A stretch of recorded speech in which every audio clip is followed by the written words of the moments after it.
Top tips for keeping and breeding Sulawesi shrimp. The ultimate guide.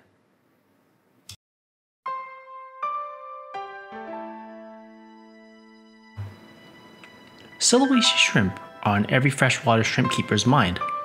Here are some of my tips on keeping and breeding them that's worked for me.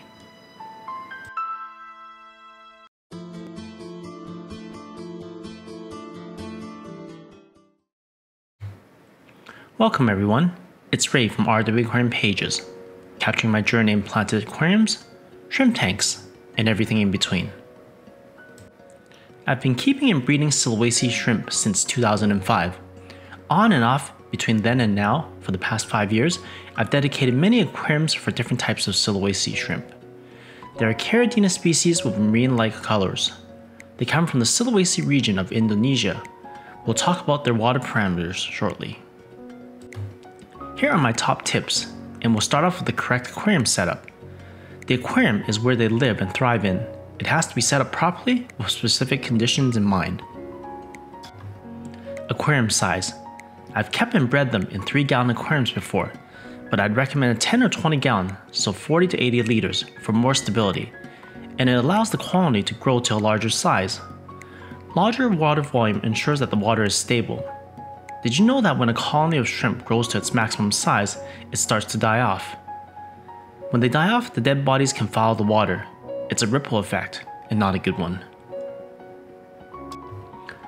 Correct water parameters are very important as they live in the aquarium. In their natural environment, they come from warm water, higher pH, and lower TDS. The specific values of their lakes are 84 degrees Fahrenheit or 20 degrees Celsius for temperature. The pH is around 8.1 and the TDS is around 100 parts per million.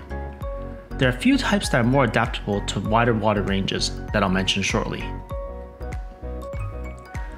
There's a few easy types of Sulawesi shrimp that does well with Sulawesi salty shrimp 7.5, but the harder ones that I keep prefer salty shrimp 8.5. Generally speaking, I prefer to use salty shrimp Sulawesi 8.5 as it buffers to a pH of 8.1, which is closer to their natural environments than salty shrimp 7.5. I've always liked the 8.5 version over the 7.5 version and recommend it to everyone.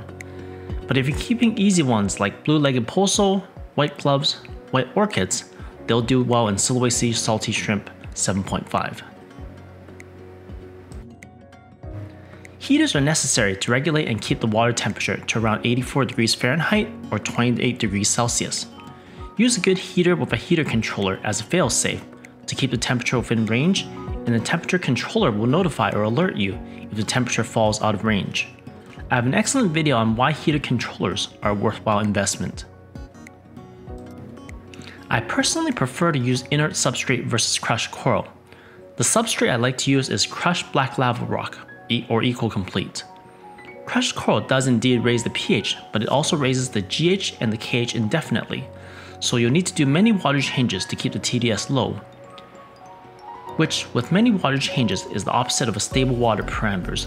Stability is key. Higher oxygen levels. It's a fact that warmer water contains less oxygen than cooler water, and as a result, some might recommend using an oxidator to increase the oxygen levels in the tank. I'm not a big fan of these devices, and simply using an air stone to agitate the water surface will help increase the gas exchange. As a result, there will be more oxygen. Age mature aquarium. I typically age my Sulawesi aquariums for 3 to 5 months before introducing any Sulawesi shrimp. The new aquarium's ecosystem isn't as established, and the sensitive Sulawesi shrimp won't be as happy. An age mature aquarium will have lots of biofilm, which is the natural food of the shrimp in general. Biofilm creation using ground up fish food. It's a new trick that I learned recently from my friend Gord, and it's using ground up fish food. Feeding this twice a week, it helps the creation of biofilm in the aquarium surface. It's quite an interesting technique, and I recommend you give it a try. I'll create a video on this topic shortly. Auto top-off systems are regularly used in the saltwater community. It replaces the evaporated water using a water level sensor and a pump inside a reservoir of pure RODI water. As a result, it keeps the water parameters in your tank stable, and stability is key. Monthly slow water changes. Water changes are key to refresh and dilute the toxins inside the aquarium, but so is stability. I recommend a 10% monthly water changes also dripping the water back slowly. This has worked well in all my Sulawesi aquariums. Types of Sulawesi shrimp to start off with. Sulawesi shrimp that we keep in a hobby comes in 3 major legs. The easier to keep and breed ones are white orchids, blue-legged posos, and white socks. If this is your first venture into Sulawesi shrimp, I'd recommend one of the 3 above to try out. Once you've gotten the husbandry habits secure and stable, the medium and harder ones won't be too difficult. Red orchids, tagaris, harlequins are amazing, but they're much more sensitive and a bit harder to keep and breed.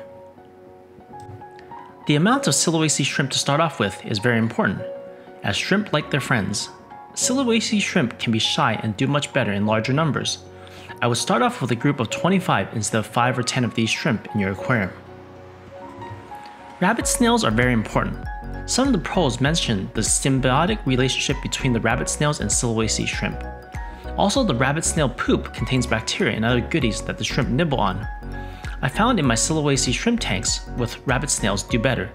In fact, my shrimp aquariums, all of them do better with snails. Caridina as friends. My final tip is to use caridina shrimp in your Sulawesi tanks. For example, the cherry shrimp, the blue dreams, and the green jades. Caridina shrimp eat anything, and I've noticed once the caridina shrimp attacks the food, the Sulawesi shrimp shortly follows and mimics them. This will get the Sulawesi shrimp to start to nibble on commercial processed food. And once they get a taste, they keep going back. Although I recommend a healthy source of biofilm as their natural food source. Have you successfully kept and bred Sulawesi shrimp? Are there any other tips that you would add to my list? I love sharing my experiences, success and failures with everyone, and capturing my journey in planted shrimp tanks. I wish everyone success in their aquarium adventures. Stay tuned for more informative videos.